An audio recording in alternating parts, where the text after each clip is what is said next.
Bonjour et bienvenue sur le site de Bon Bulletin, Bonne Note. Je m'appelle Daphné Donne et j'aide les femmes dont les enfants rencontrent des difficultés à l'école à modifier leur comportement.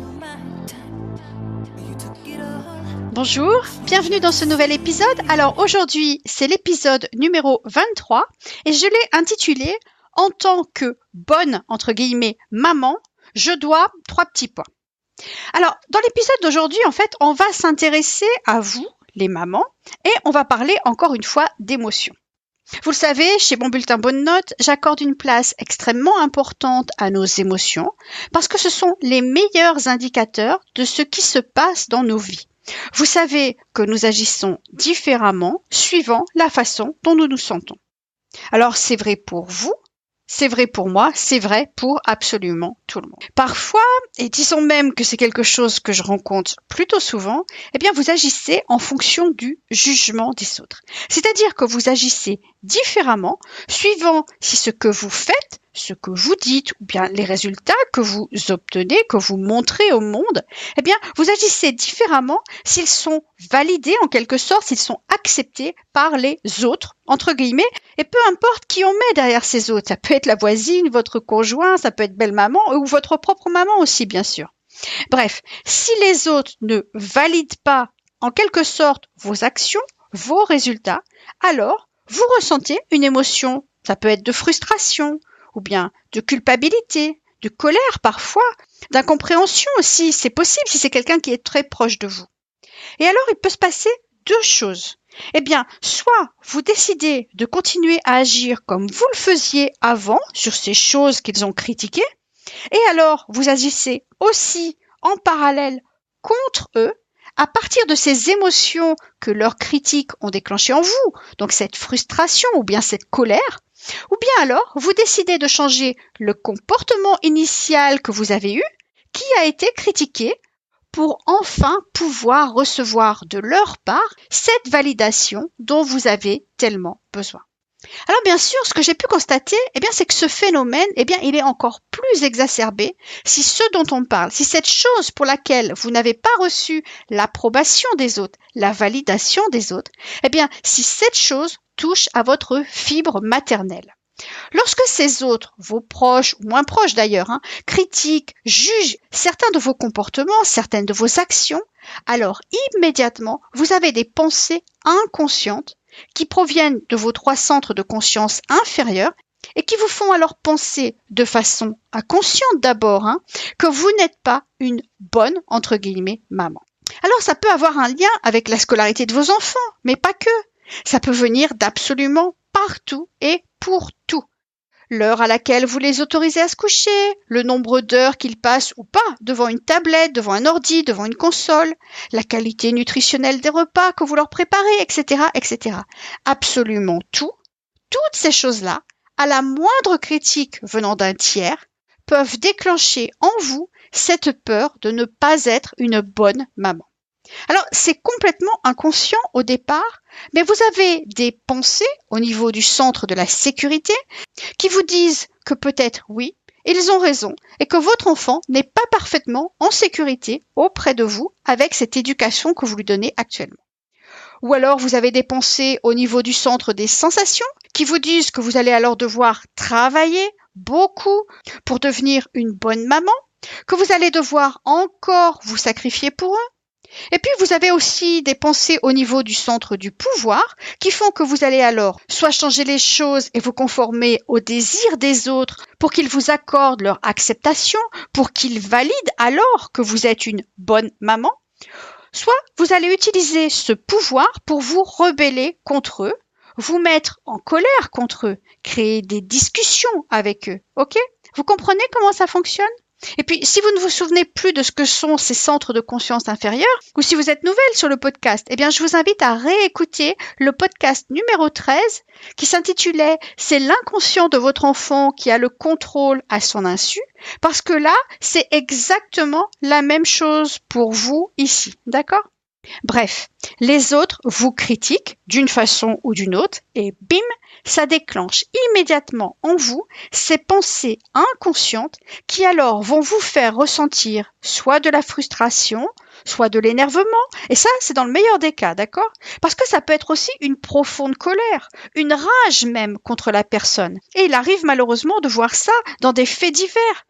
Quand un parent d'élève vient s'en prendre physiquement à un professeur ou à un enseignant, ce qu'il ressent sans avoir le moindre recul, le moindre contrôle dessus, c'est cette rage folle contre le professeur qui l'a critiqué dans son rôle de bon parent. Ok ? C'est pour ça que j'aime tellement ce travail et ce modèle CFPR. C'est parce qu'il explique vraiment le comportement humain. Je crois qu'avoir la possibilité de comprendre ça, l'humanité, avec un grand H, n'a jamais été aussi évoluée qu'en ce moment. Même si les actualités nous en font douter, mais c'est uniquement parce qu'elles utilisent ça, elles aussi. Déclencher inconsciemment des peurs en vous pour que vous soyez scotché à leur antenne. Des fois que vous manqueriez une information vitale pour votre sécurité. Bon, désolé, je suis sortie du podcast là, mais c'est le même phénomène qui se produit. Les journaux télévisés, les chaînes d'information en continu agissent aussi dans ce but, déclencher vos peurs inconscientes, ok? Donc je suis à 100% pour la diète d'information, d'accord? Alors revenons à notre sujet du jour. On a vu que les critiques des autres à propos de choses que vous faites ou que vous ne faites pas par rapport à vos enfants déclenchent en vous, dans le meilleur des cas, juste un peu de frustration ou d'énervement. On a vu que ça peut aussi conduire à de la colère ou même à une rage folle, mais de façon beaucoup plus sournoise, ça peut aussi conduire à de la culpabilité. Vous vous sentez alors coupable de ne pas être une mère parfaite. Alors prenons un exemple. La maîtresse vous informe que votre enfant n'a pas eu un comportement adéquat en classe aujourd'hui. Ou bien le professeur principal vous a convoqué pour vous dire que votre fils a fait ceci ou cela. Qu'est-ce qui se déclenche en vous? C'est ça la vraie question. C'est ça la seule question qui est importante. C'est pas la façon dont le prof vous a parlé, c'est pas ce qu'a fait ou n'a pas fait votre enfant. Parce que là-dessus, vous n'avez aucun contrôle. Ça, ce sont les circonstances de votre vie. Les seules choses sur lesquelles vous avez le contrôle, si vous ne laissez pas les pensées inconscientes prendre le pouvoir, bien sûr, alors vous avez le contrôle sur tout le reste.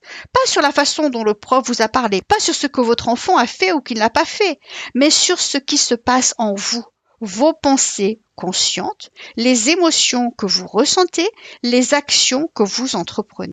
Alors je vous en prie, apprenez à voir comment tout cela se déclenche en vous. D'abord, vous êtes totalement inconscient de ce qui se passe. Alors devenez curieuse et fascinée par votre propre comportement. Alors au début, ce sera après coup, mais c'est pas grave, c'est normal. Qu'est-ce que vos centres de conscience inférieurs vous ont alors fait ressentir? De la culpabilité? Comment est-ce que vous avez agi alors? Ils vous ont fait ressentir de la colère? C'est pareil, comment est-ce que vous avez agi alors? Vous avez ressenti de l'énervement? C'est la même question. Comment est-ce que vous avez agi alors? Quand vous aurez compris ça, pas seulement en théorie, il faut vraiment faire cet effort-là, cet effort d'introspection, d'observation de vous-même, d'observation de votre propre comportement. Bref, quand vous aurez compris ça, alors vous pourrez choisir, c'est dans un deuxième temps, alors vous pourrez choisir de vous comporter différemment. Et pour ça, il suffira de vous poser cette simple question. Comment j'aimerais me sentir la prochaine fois que ça arrive? Comment j'aimerais me sentir la prochaine fois que belle-maman critique mes repas? Comment j'aimerais me sentir la prochaine fois que la maîtresse me dit que Choupinette a encore perturbé toute la classe aujourd'hui? Comment j'aimerais me sentir la prochaine fois que le professeur me dit que Johan ne fait aucun effort? Une fois que vous aurez décidé à froid de comment vous voulez vous sentir alors, à ce moment précis, eh bien cherchez la pensée qui vous fera alors ressentir cette émotion-là. Pratiquez cette pensée, choisie délibérément. Par pratiquer, j'entends répétez-la, apprenez-la, apprenez à la croire maintenant. Et alors, vous verrez que la validation de la part des autres que vous êtes une bonne maman n'aura plus aucun pouvoir sur vous. Vous êtes une bonne maman avec les termes que vous avez choisis, en accord avec vous-même, avec qui vous êtes, en accord avec vos valeurs, pas celles de la voisine, pas celles de la belle-mère, pas celles de votre maman ou de la bonne copine qui en réalité est pas plus douée que vous, d'accord? vous vous rendrez surtout compte que vous n'avez absolument pas besoin de cet accord de la part des autres. Vous comprendrez que leur jugement à propos de vous, à propos de votre façon d'agir, à propos de vos résultats, eh bien, ils ne sont que leur interprétation, c'est-à-dire leur pensée.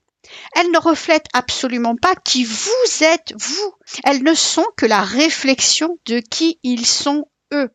Je le répète, les jugements que les autres portent sur vous n'ont rien à voir avec qui vous êtes. Ces jugements ont tout à voir avec la personne qui les émet. Et il est vrai que votre comportement, vos actions ne sont peut-être pas en accord avec ce que l'autre pense. Mais alors, ça ne regarde que lui. Alors, pour terminer, eh bien, la seule chose que je voudrais dire, c'est de vous libérer définitivement de ce regard, de ce jugement des autres. Vous devez être en accord avec vous-même. Et même si vous vous trompez, vous faites une erreur, on en fait tous, tout le temps. Alors, constatez-le, corrigez-vous vous-même et avancez en restant parfaitement en accord avec qui vous êtes. D'accord ? Voilà, c'est tout pour aujourd'hui. Je vous dis donc à bientôt dans le prochain podcast. Je vous rappelle de jeter un œil dans la partie références, juste en dessous de ce podcast. J'y mets tous les liens importants. Je vous rappelle que si vous voulez que je vous aide, vous pouvez prendre un rendez-vous avec moi pour une séance de coaching gratuite. Et vous trouverez tous les liens pour faire ça dans la partie références, juste en dessous de ce podcast. Je vous dis à bientôt, à la semaine prochaine. Bye!